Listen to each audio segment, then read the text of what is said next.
Good morning, students. Today we start chapter number 5 of pharmacology, diploma second year, drugs acting on respiratory system. हमारे respiratory system पे कौन कौन सी drugs act करती हैं या फिर हम रेस्पिरेटरी सिस्टम में कौन कौन सी ड्रग यूज़ करते हैं। सबसे पहले हम पढ़ेंगे रेस्पिरेटरी सिस्टम की डिजीज़ कौन सी है कॉमन। सबसे पहले है कफ। कफ क्या होती है? कफ is a sudden forceful sound to clear the throat and secretions. क्या है? फोर्सफुल साउंड है जो आती है हमारे लंग्स से टू क्लियर द थ्रोट। जो थ्रोट में हमारे म्यूकस जो जमा हुआ है और सेक्रीशन जो जमा हुआ है उसको बाहर निकालने के लिए जो साउंड आती है, फोर्सफुल साउंड आती है जो, उसको कहते हैं हम कफ। कफ कितने टाइप की हो सकती है?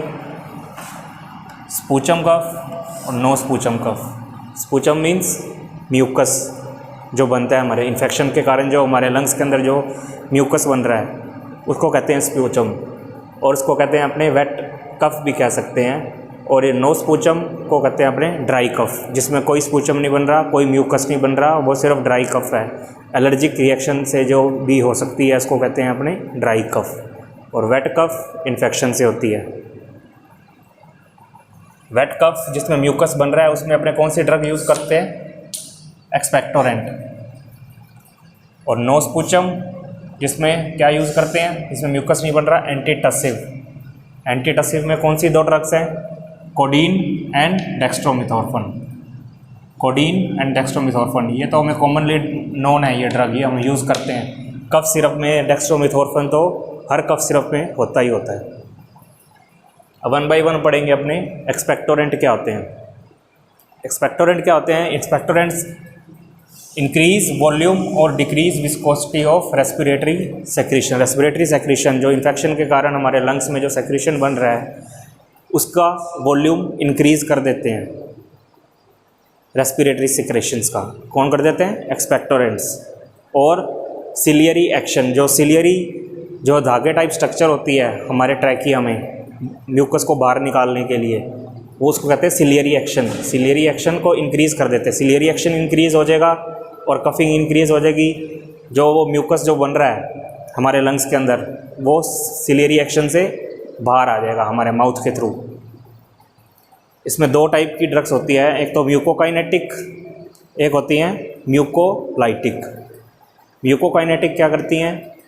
इंक्रीज़ फ्लो ऑफ सेक्रीशन और सिलियरी मूवमेंट को भी इंक्रीज़ कर देती हैं। जो फ्लो ऑफ सेक्रीशन है, सेक्रीशन जो अपने लंग्स में बन रहे हैं उनका फ्लो इंक्रीज़ कर देती है और बाहर एक्सपेल आउट कर देती है। इसमें कौन सी ड्रग्स हैं? एपिकैक और गुआइफेनेजिन। एपिकैक तो हम फार्माकोग्नोसी में भी पढ़ेंगे। एपिकैक आयुर्वेदिक ड्रग है और गुआइफेनेजिन एलोपैथिक ड्रग है। नेक्स्ट आता है म्यूकोलाइटिक। म्यूकोलाइटिक का मतलब क्या है? लाइटिक का मतलब होता है लाइसिस, ब्रेक डाउन।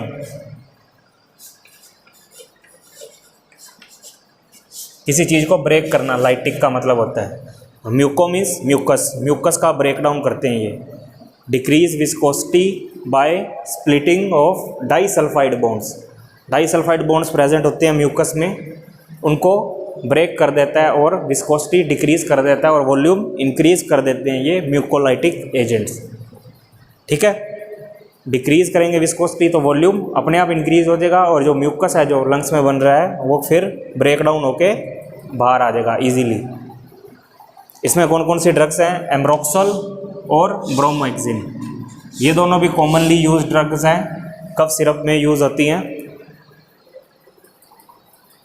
ये जो ड्रग्स हैं ये सारी हैं वेट कफ में यूज़ होने वाली।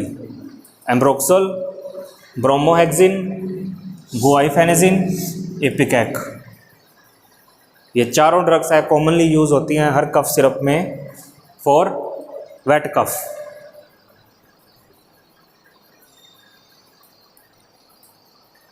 और ड्राई कफ के लिए कोडीन और डेक्स्ट्रोमिथोर्फन यूज़ होती है।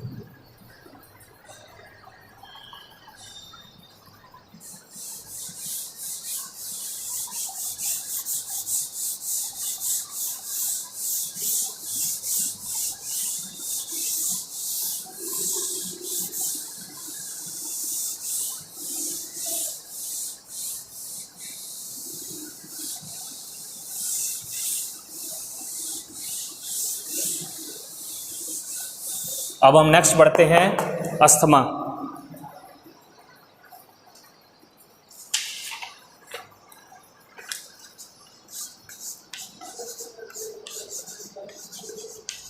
अस्थमा क्या है? रेस्पिरेटरी डिसऑर्डर है जिसमें क्या होता है? Difficulty in breathing, difficulty in breathing.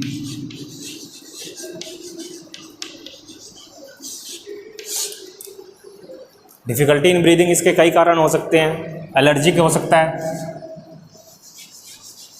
किसी भी चीज़ से एलर्जी हो, डस्ट से हो, पोल्यूशन,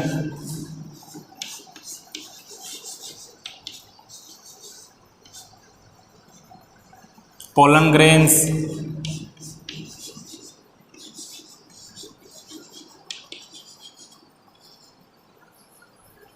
किसी भी फ्रेगरेंस से हो सकती है।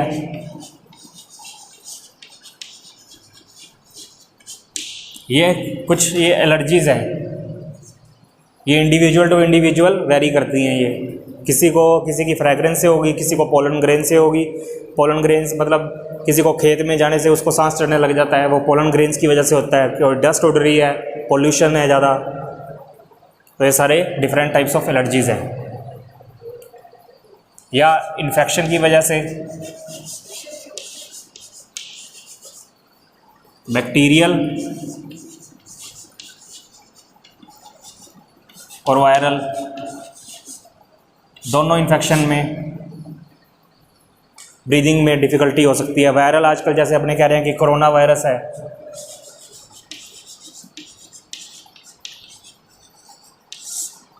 वो डिफ़िकल्टी इन ब्रीदिंग ही करता है।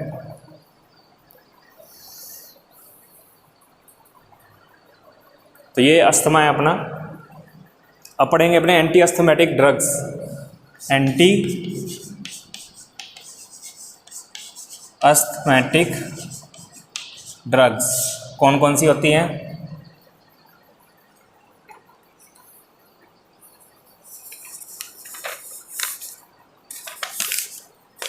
इससे पहले एक पढ़ो, इंट्रिंसिक अस्थमा। ये टाइप्स ऑफ अस्थमा है। ये होता है नॉन सीजनल और नॉन एलर्जिक। ना ये किसी सीज़न में हो रहा है और ना ये किसी एलर्जी से हो रहा है। तो अपने कैसे कह सकते हैं कि क्या कारण हो सकता है इसका? इसका कारण हो सकता है जेनेटिक। उसकी फैमिली हिस्ट्री में अस्थमेटिक पेशेंट है कोई, तो वो भी अस्थमेटिक हो सकता है। सेकंड है स्टेटस अस्थमेटिकस।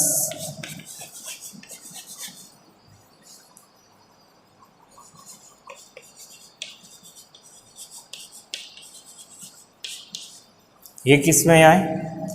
ये होता है एक्यूट और सीवियर। एक्यूट मतलब एकदम से आएगा, और सीवियर होगा, काफ़ी ज़्यादा अटैक होगा अस्थमा का, सीवियर अटैक होगा ये अस्थमा का। ये एलर्जिक भी हो सकता है, इन्फेक्शन टाइप दोनों हो सकते हैं ये। फिर है एक्सट्रिंसिक अस्थमा। ये इन्फेक्शंस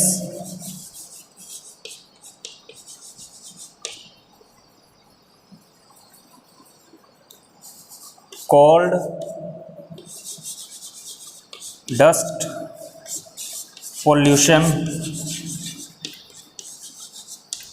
की वजह से हो सकता है। एक्सट्रिंसिक मतलब बाहर कोई कारण है उसका।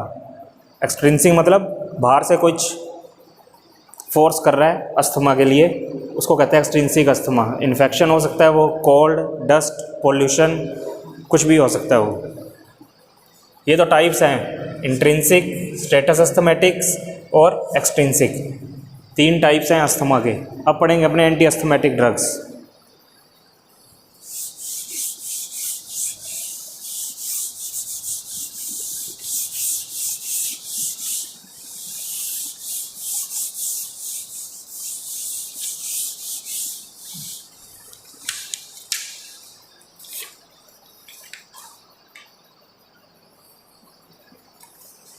फर्स्ट है bronchodilators,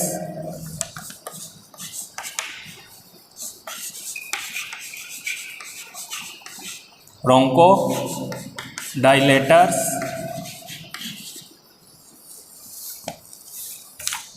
second mast cell stabiliser,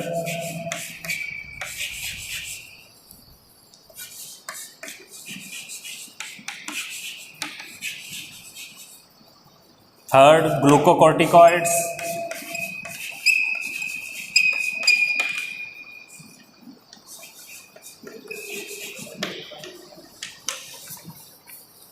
fourth leukotriene modulators,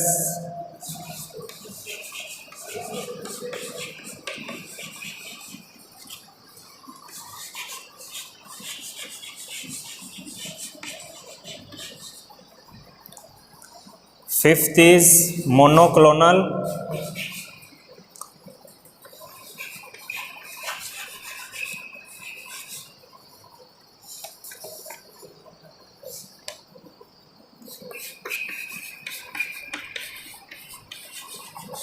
antibody.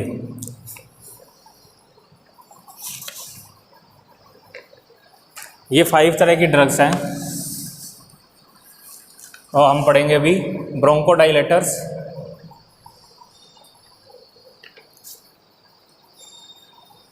Bronchodilators में सबसे पहली ड्रग्स आती है इसमें सालबुटामोल। सालबुटामोल होती है बीटा 2 एगोनिस्ट। बीटा 2 रिसेप्टर होता है एल्व्यूलाई पे। एल्व्यूलाई कहाँ पे होती है? अपने लंग्स में, जहाँ पे गैसेस एक्सचेंज हो रहा है। गैसेस एक्सचेंज कहाँ होता है? एल्व्यूलाई में, लंग्स में। और उसके ऊपर क्या है? बीटा 2 रिसेप्टर है। उसके ऊपर ये सालबुटामोल एक्ट करती है, जाके लग जाती है और फिर क्या करती है? रिलैक्स कर देती है।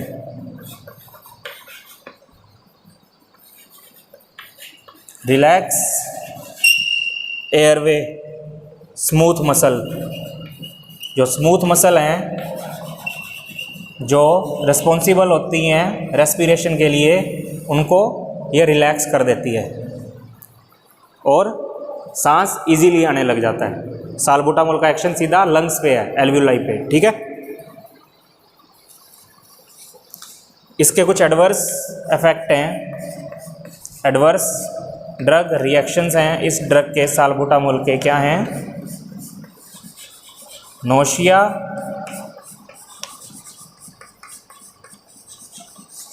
वॉमिटिंग, हेडेक और पाल्पिटेशन।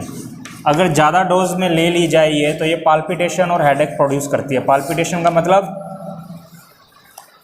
हार्ट बीट इंक्रीज हो जाएगी और पूरे शरीर में कंपन शुरू हो जाती है, उसको कहते हैं पाल्पिटेशन।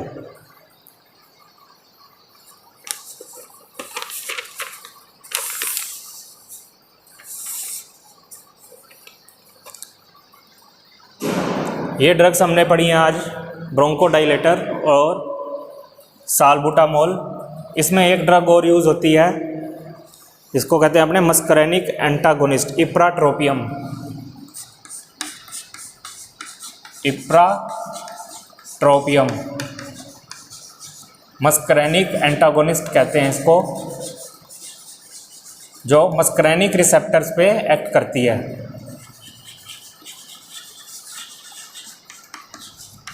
और रिलैक्स कर देती है एयरवे को।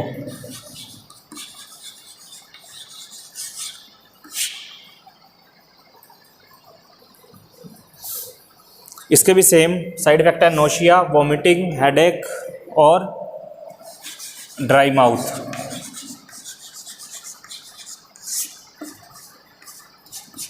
तो स्टूडेंट्स, हमने ये पढ़ा आज ब्रोंकोडाइलेटर। अब हमारी नेक्स्ट क्लास में हम ये पढ़ेंगे मास्ट सेल स्टेबलाइजर, ग्लूकोकॉर्टिकॉइड्स और ल्यूकोट्राइन्स। बाकी की ड्रग्स अपने नेक्स्ट क्लास में पढ़ेंगे। Thank you.